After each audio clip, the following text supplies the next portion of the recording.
Does the idea of meal prep feel overwhelming? Maybe you picture spending hours in the kitchen only to end up eating the same boring meals by midweek. If that sounds like you, you're probably approaching meal prep the wrong way.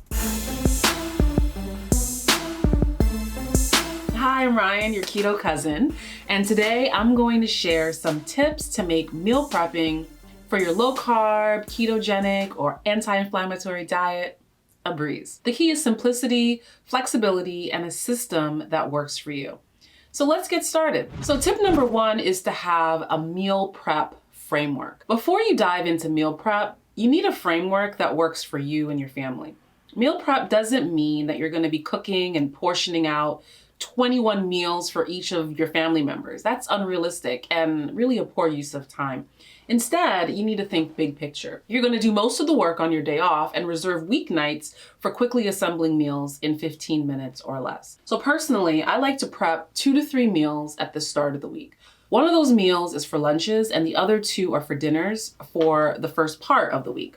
Towards the end of the week, I will rely on leftovers for my lunches so I don't get tired of eating the same thing every day. For Friday nights, when no one feels like cooking, I plan easy meals like burgers in a bowl, and I use preformed patties, season them with just salt and pepper, and they're ready in 15 minutes. Everyone can add their favorite toppings, and dinner is served with zero stress.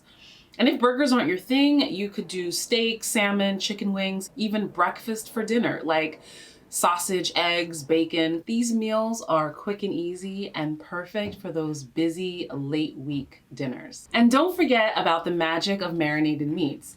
A quick prep of marinated chicken or beef at the beginning of the week can save you loads of time later. You can just pop them into the oven or put them on the grill when you're ready.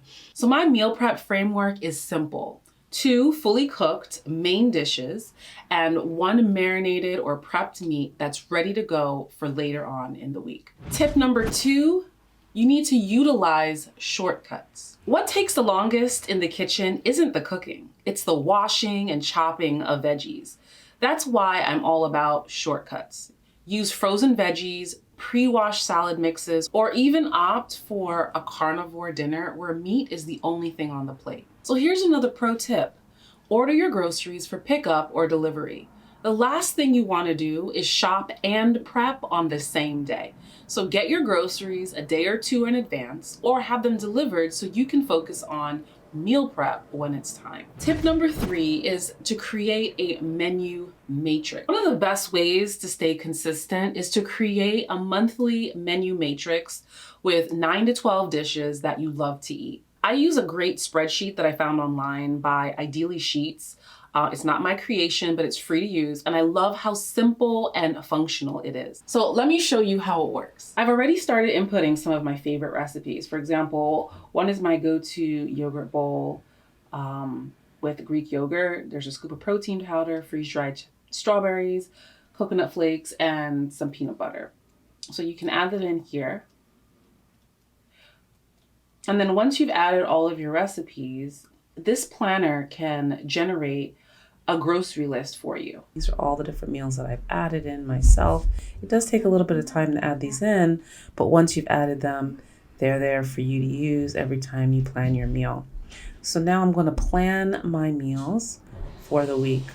So to plan my meals, here you'll see on Monday I have plans to have Gruyere egg bites for breakfast, and I'm probably going to have them as breakfast every day, so I'll put in leftovers of that for Tuesday. Maybe on Wednesday I'll mix it up and I'll have that yogurt bowl, and then maybe have those leftovers again on Thursday and Friday. And the reason why I'm not writing in the Gruyere egg bites again is because it's going to duplicate that later, and I don't need it duplicated because this is a recipe that's going to last me all of these days. So let me put leftovers here, and then I'll have chicken fajitas for my lunch, and I have leftovers written in there. And these leftovers can be the chicken fajitas or some of the other meals that I have in here. So I have a Jamaican style curry chicken that I'm planning on making, a pot roast, some meatballs, and on Friday we're gonna make a hamburger in a bowl.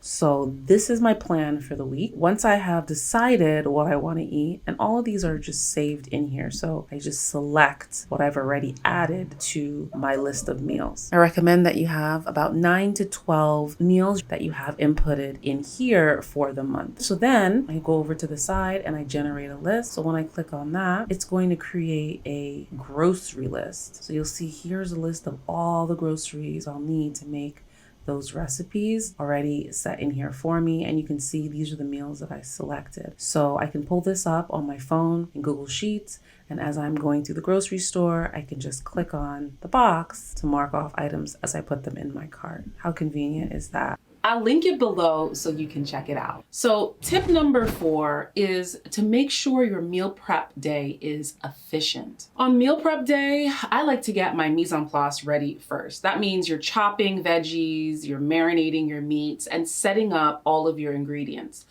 Then I batch cook multiple meals using different appliances at once. For example, I'll make fajitas in the oven, a curry chicken on the stove, and an Asian pot roast in my Instant Pot. Maybe even prep some meatballs that I'll be putting in the freezer. Now, when it comes to storing everything in your fridge, having plenty of containers is essential. You want to make sure you have the right containers organized and ready so you're not hunting around for the correct lid when it's time to pack up your meals. Trust me, keeping your storage solutions organized will save you a ton of time and frustration. I highly recommend investing in quality containers. So glass and silicone options are my go-to because they're safer for your health and they're better for the environment. Plus, they'll keep your food fresher for longer. I'm going to link some of my favorite options below, and you can stock up on the best ones for your kitchen. Getting a simple system in place makes meal planning and prep a breeze. When I'm not recording a video, my goal is to be in and out of the kitchen in under 2 hours. I put on a podcast, an audiobook, or maybe another video, and I treat it as self-care because it really is. By taking this time at the start of the week, I ensure no stress around mealtime, that I'm eating healthy, and I know exactly what's in my food. If you need meal suggestions or interested in meal planning templates and tips, check out my guide and journal, Metabolic Mastery. It's like having an accountability partner in your pocket.